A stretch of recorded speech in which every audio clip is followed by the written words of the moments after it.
नमस्कार, आवाज इंडिया में आप सभी का स्वागत है। मैं हूं सीमा। नजर डाल लेते हैं दिन भर की टॉप 20 खबरों पर। Ahmedabad Air India plane crash मामले की जांच अब आतंकवाद निरोधी दस्ता करेगा। क्रैश साइट से डीवीआर बरामद हुआ है, जिसे एटीएस ने कब्जे में ले लिया है। फॉरेंसिक टीम ने घटनास्थल से सैंपल जुटाए हैं। एटीएस पैरेलल जांच शुरू कर चुका है, जिससे इस दुर्घटना के पीछे की साजिश या लापरवाही का सुराग मिल सकेगा। एयर इंडिया फ्लाइट के क्रैश की जांच भारत की एयरक्राफ्ट एक्सीडेंट इन्वेस्टिगेशन ब्यूरो कर रहा है। ब्रिटेन की एएआईबी और अमेरिका की एनटीएसबी इस जांच में शामिल है। ब्रिटेन इसलिए कि कुछ यात्री ब्रिटिश के थे और अमेरिका इसलिए कि विमान बोइंग था। तकनीकी पहलुओं की बारीकी से जांच की जाएगी। हादसे में चमत्कारित रूप से बचे रमेश विश्वास से प्रधानमंत्री नरेंद्र मोदी ने मुलाकात की। रमेश ने बताया, टेक ऑफ से पहले अजीब सी हरकत महसूस हुई। कुछ सेकंड के लिए सब कुछ रुक गया, फिर लाइट्स जली और तेजी से विमान बिल्डिंग में जा घुसा। उनकी आपबीती रोंगटे खड़ी कर देने वाली थी। कांग्रेस ने हादसे पर शोक जताया, लेकिन गृहमंत्री अमित शाह के बयान पर निशाना साधा। कांग्रेस ने पूछा है कि अगर कुछ रोका नहीं जा सकता था तो मंत्रालयों का क्या औचित्य है। सुरक्षा इंफ्रास्ट्रक्चर में सुधार और जवाबदेही तय करने की मांग की जा रही है। हादसे को भाग्य कहकर नहीं टाला जा सकता। संजय राउत ने हादसे में 265 मौतों पर सरकार की जिम्मेदारी तय करने की मांग की है। उन्होंने कहा है कि हादसे को लेकर गंभीर सवाल हैं और केंद्र को जवाब देना चाहिए। राउत ने विमान की खरीद प्रक्रिया पर भी सवाल उठाए और कहा कि महाराष्ट्र के कई लोग इस दुर्घटना में मारे गए हैं। पश्चिम रेलवे ने हादसे के बाद अहमदाबाद से मुंबई और दिल्ली के लिए विशेष ट्रेनें शुरू की हैं। हर रूट पर 2-2 ट्रिप चलेगी, जिसमें AC 3 tyre chair car coach होंगे। रेलवे की आपदा प्रबंधन टीम भी राहत बचाव कार्य में सक्रिय है। प्रभावित यात्रियों की मदद के लिए कदम उठाए गए हैं। एनसीपी नेता सुनील तटकरे की रिश्तेदार अपर्णा महाडिक भी इस हादसे में मारी गई हैं। वो एयर इंडिया की वरिष्ठ क्रू मेंबर थी। सुनील तटकरे ने बताया कि ये निजी नुकसान नहीं बल्कि एक राष्ट्रीय त्रासदी है। इस घटना से महाराष्ट्र के कई परिवार प्रभावित हुए हैं। तटकरे बेहद भावुक दिखे।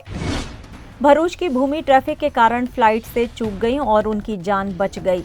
एयरपोर्ट पहुंचते ही उन्हें चेक इन से मना कर दिया गया था। अब वो कहती हैं कि जो हुआ अच्छा हुआ। उनकी ये कहानी बताती है कि किस्मत ने कैसे एक झटके में जिंदगी और मौत के बीच फर्क कर दिया।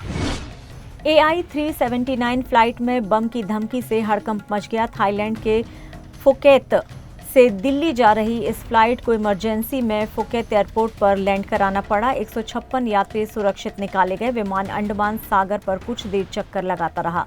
धमकी की जांच की जा रही है। इजरायल ने ईरान के 250 सैन्य ठिकानों पर हमला किया है। परमाणु ठिकानों पर भी निशाना साधा गया है। ईरान ने शहीद ड्रोन से जवाब दिया और बैलिस्टिक मिसाइल की धमकी दी है। तेहरान पर हमले की खबरें आ रही हैं।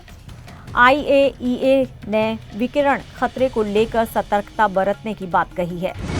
लुधियाना उपचुनाव को पंजाब की राजनीति का सेमीफाइनल माना जा रहा है। 19 जून को मतदान होगा और आम आदमी पार्टी के संजीव अरोड़ा की किस्मत का फैसला भी होगा। ये चुनाव अरविंद केजरीवाल के राजनीतिक भविष्य को भी तय कर सकता है। केजरीवाल खुद कैंपेन में जुटे हैं। बिहार में विधानसभा चुनाव की हलचल तेज हो गई है। नीतीश मोदी की जोड़ी एनडीए को मजबूत करने में जुटी है। ऑपरेशन सिंदूर के बाद सियासी हवा एनडीए के पक्ष में मानी जा रही है। राष्ट्रवाद, हिंदुत्व और जातीय समीकरण के जरिए एनडीए चुनावी मैदान में उतर रहा है।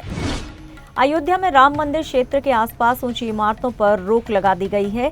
एडीए ने सूचना बोर्ड लगाकर इसकी जानकारी दी है। राम मंदिर के आसपास निर्माण की ऊंचाई तय कर दी गई है। इससे क्षेत्र की धार्मिक मर्यादा और सुरक्षा दोनों बनाए रखने की कोशिश की गई है।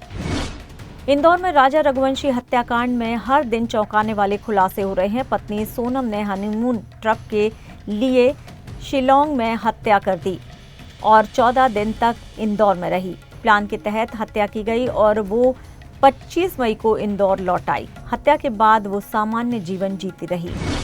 करिश्मा कपूर के एक्स हस्बैंड संजय कपूर का निधन हो गया है। वो इंग्लैंड में पोलो खेलते हुए घोड़े से गिर गए थे। हार्ट अटैक और मधुमक्खी के काटने से मौत बताई जा रही है। संजय की उम्र 53 वर्ष की थी। 2016 में उनका करिश्मा से तलाक हो चुका है। उनके 2 बच्चे हैं।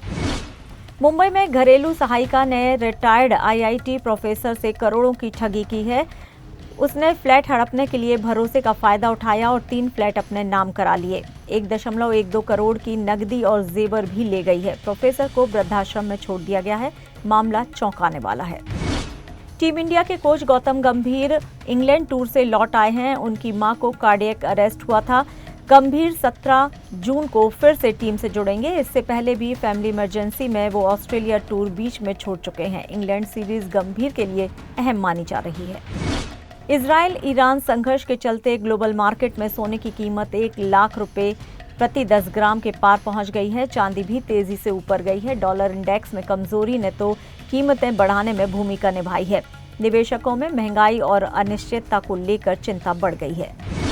महाराष्ट्र के कई जिलों में भारी बारिश की चेतावनी है। पुणे, कोल्हापुर, सतारा और नासिक में अगले 48 घंटों में मानसून पूरी तरह से सक्रिय होगा।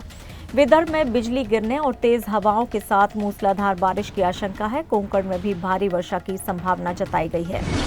दिल्ली में मानसून तय समय से 7 से 10 दिन पहले पहुंच सकता है। मध्य जून तक इसके पहुंचने की संभावना है। दक्षिण भारत में मानसून ने फिर रफ्तार पकड़ ली है। केरल, कर्नाटक, महाराष्ट्र में भारी बारिश हो रही है। इससे उत्तर भारत की ओर तेजी से बढ़ने के संकेत हैं। फिलहाल टॉप 20 खबरों में इतना ही। आप देखते रहिए आवाज इंडिया। नमस्कार।